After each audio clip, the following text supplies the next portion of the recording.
新疆有很多漂亮的地方，也有很多充满人文色彩的地方，像是我去过的北疆、喀纳斯、和木，这些地方都是非常漂亮的。然后吐鲁番、哈密中间经过了这些山地形，到后面的独库公路，到现在到了喀什，其实它充满了非常多的人文色彩以及所谓的天然的风景。那我们这支影片想要来聊聊关于新疆的美丽以及它的哀愁。嗨，我阿布，我现在人在高台民居里面，这边都已经被搬迁掉了，算是个废墟吧。对，其实今天想要讲的东西是关于新疆的议题，就是大家应该都知道 BBC、CNN 在讲的这些维吾尔族集中营，他们的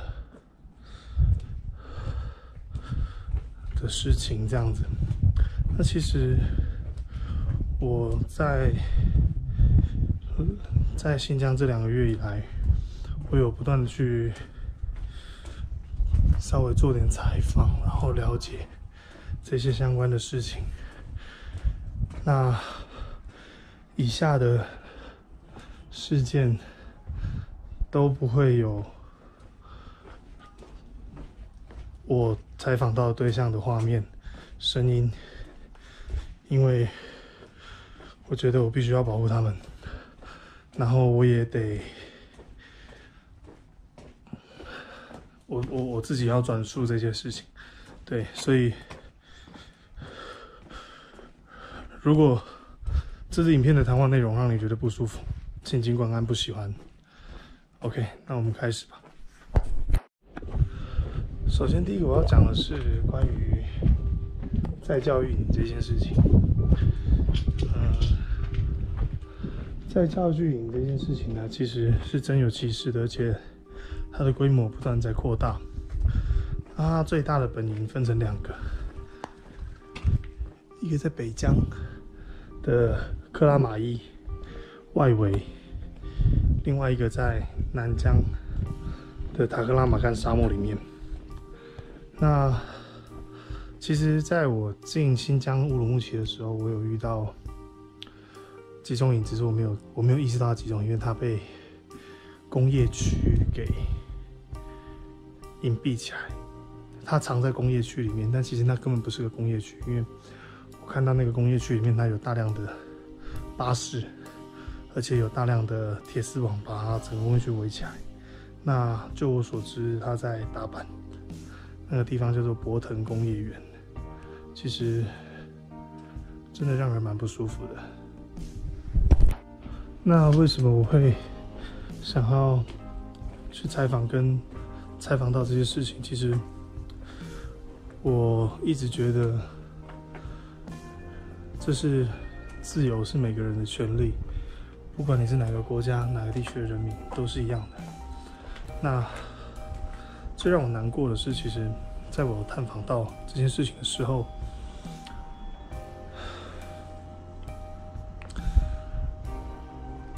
我跟一个少数民族的朋友，他也是信仰伊斯兰教的，然后我跟他说这件事情，他说这些起因大部分是来自于维吾尔人的，可能像是75事件，或者是伊犁的反动，那变相的导致所有信仰伊斯兰的民族全部受到影响。所以其实新疆集中营并不是只有关着维吾尔族的，而是回族、哈萨克族、塔吉克族这些族群都有。那我其实当下我是很试探性的问他说：“你知道这件事情吗？就是关于再教育营啊，然后新疆人权迫害这件事。”其实他握着我的手，然后哭了，因为他跟我说，就是终于有人注意到这件事情了。他一直以为没有人知道，然后国际上也没有人知道，因为中国新闻都封锁。他以为全世界没有人知道这件事情，他以为他们被世界遗忘了。他紧紧地握着我的手，跟我说：“原来还有人记得我们，原来还有人知道我们是这样子被政府对待的。”因为他觉得很无辜的最主要原因，是因为这些事情来自于当年的7·5事件以后，新疆的7·5事件是一场由维吾尔人引起的动乱。那最主要当时的原因是来自于政府没有将当时引发的数起的维汉纠纷处理好，所以导致整个维吾尔族对于汉人有仇视，所以当时在这方面上是有产生了一点问题。那再加上后续完全没有处理好，变成整个大暴乱这样子。那其实当下那个朋友他握着我的手跟我说，终于有人注意到这件事情了。其实他哭了，我也哭了，因为我觉得我听了这么多事，我真的觉得非常的难过。像是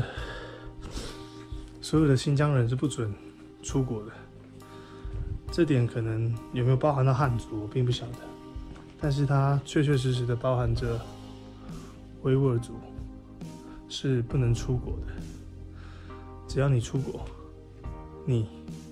就会被送去集中营，你只要赶回来，你就会被送进集中营。所以也有大量的留学分子，他们不敢回家的原因就是在这里，因为他们一回去，可能就会被送走，就再也联络不到人。就像是我那个朋友，他的弟弟被送进去之后就音讯全无了。对，然后他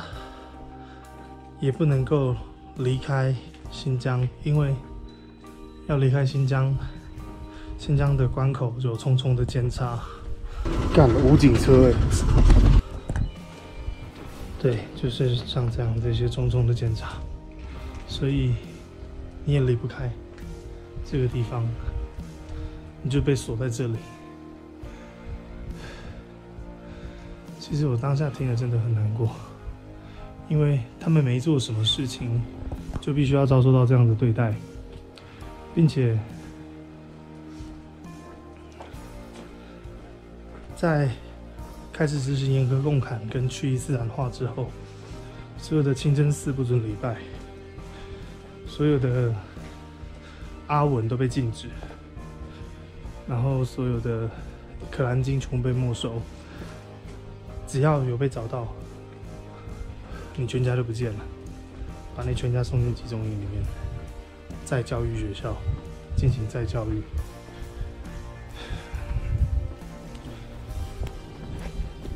那其实大家应该都知道，中国有一句话叫做2020全面小康，打赢脱贫攻坚战这个东西。那在少数民族地区他们是怎么做的呢？这也是为什么会有那些妇女哭着说他们的小孩被政府掳走的原因，就是他们将牧民或者是你的家庭全家送去工作，送去工厂，那薪资可能也没有很高，但是因为全家都去工作了，所以可能有达到脱贫标准。那全家去工作怎么办？小孩没人顾，就把小孩强制送到很远的学校去让他上学。那如果家里是放牧的，有牛有羊有马，就强制将你所有的马卖掉，将你从山上的毛毡房那些地方赶下来，然后给你一个组合屋住，可是他们原本住的是他们千年以来习惯的毛毡房，就给他们的一个组合屋，冬冷夏热，住在里面。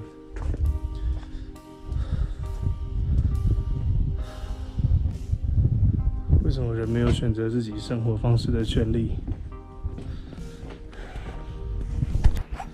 那其实相对来说，新疆的安检跟一切的人身检查是在中国地区最严格的。它限制你身上很多东西都不能带，打火机，然后指甲剪、文具、小剪刀，这些都不能带。在你日常生活中需要用到的，可能会造成的刀械或者是长条状的那个螺丝起子那类的都不准允许。那这些检查让人民非常的不方便，因为中国的一切都需要靠身份证，所以变成是这些检查还落实到了你的住宅、小区、电梯，任何地方你都要刷身份证才能够通过，那就会很不方便。因为如果你今天忘记带身份证了，那就会产生很麻烦的问题。对，那这种检查是对所有人都一样的，但是对维吾尔人会更加的严谨跟繁琐，甚至是对于少数民族都会，只要长大不是汉人脸。对，那有些人说新疆是他觉得最安全的地方，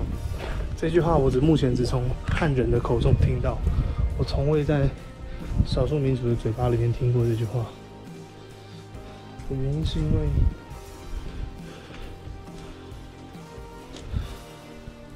在地的少数民族的朋友跟我说，这种检查让他觉得很压抑。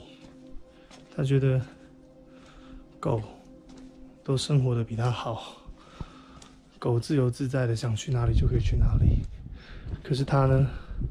哪都不能去，所以他很痛苦，他很想要逃出去，可是因为他又是在地的人，他又是新疆人，跑不掉。那有些话我听了，我更觉得生气跟无奈，就是很多人说这样很好啊，警察很多，检查很多，所以我们可以过得很安全的生活。可是说这些话都是汉人，因为你们并没有遭受到这样子的问题，我们都没有遭受到这样子的问题，因为我长的是汉人脸，所以有些时候会觉得你们是既得利益者，所以才可以说这种话。就像是他们说，他觉得很多汉人觉得再教育营是必要的，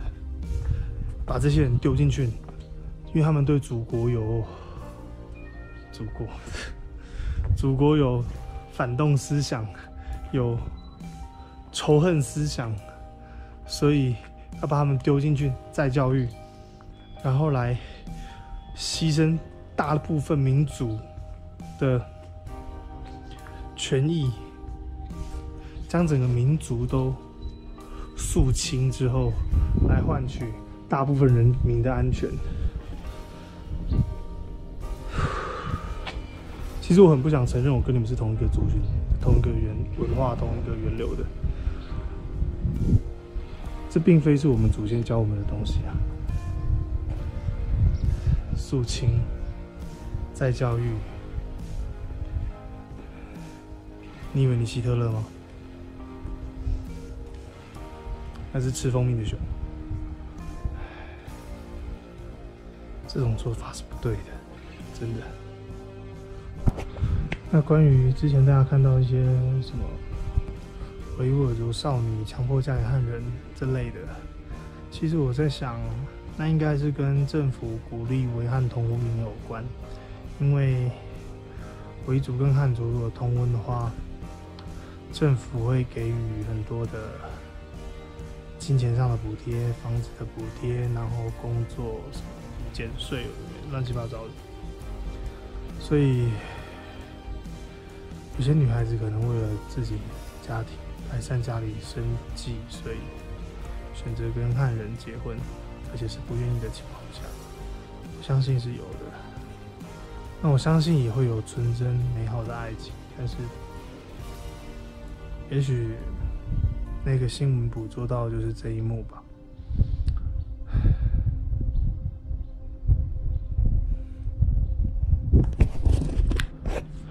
讲白了，其实最主要我会想做这支影片，是想要告诉大家关于新疆的美丽与哀愁。那对于什么颠覆中国政府，或者是说什么独立啊，什么东西，其实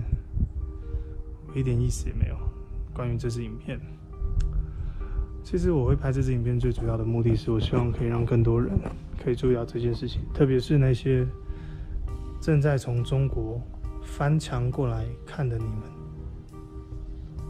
也许你们不会看也许你们一开始就按 dislike。对，我想要让你们知道，是你们的政府这样对待着你们国家的民族，然后你们还觉得这些东西真的是所谓的必要之恶吗？还是只是因为你们不是受迫害的那个部分而已？我希望是可以让你们可以更去关心你们国家的人民，爱护他们，照顾他们，协助他们保存他们的文化，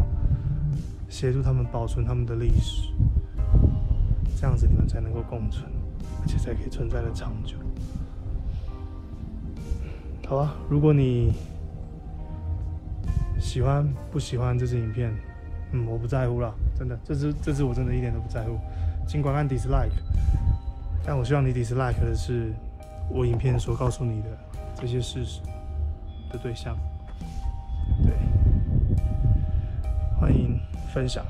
欢迎留言，我们可以持续的讨论，持续的进步，持续的交流。我是阿布，再见。那其实在这里面我还发现了一个他们的宗教宣传，那详细的我们会再用另外一种方式放给大家看。宗教极端思想主要表现形式，来看吧。